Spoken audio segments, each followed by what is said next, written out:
Đây là đâu? Tôi là ai?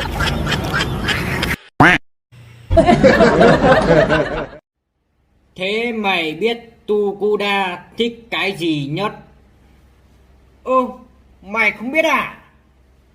Ô, Tukuda nó thích sờ cái ấy đấy, sờ cái mà cái dưới ấy đấy, cái mà của con gái đấy, nó thích sờ gì đấy rồi nó lấy tay gì đấy là mày không biết à? Thế thôi.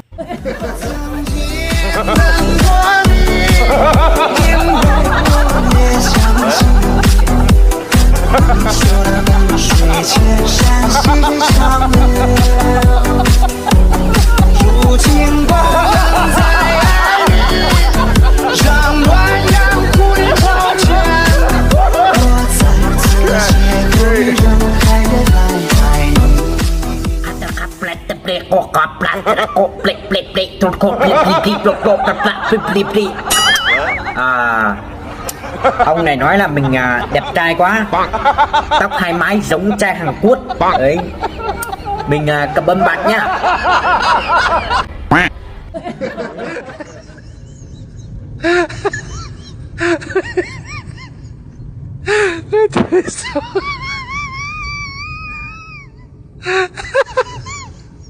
Atravessou a mensagem.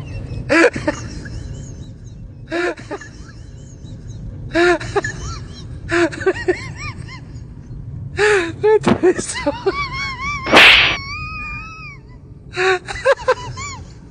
Atravessou a mensagem.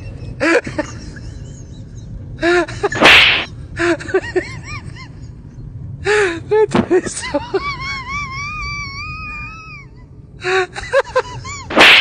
Atravessou a mensagem.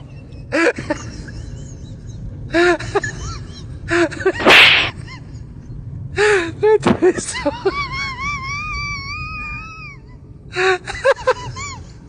Atravessou a mensagem.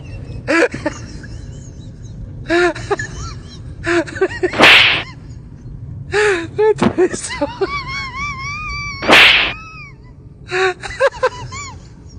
Atravessou a mensagem.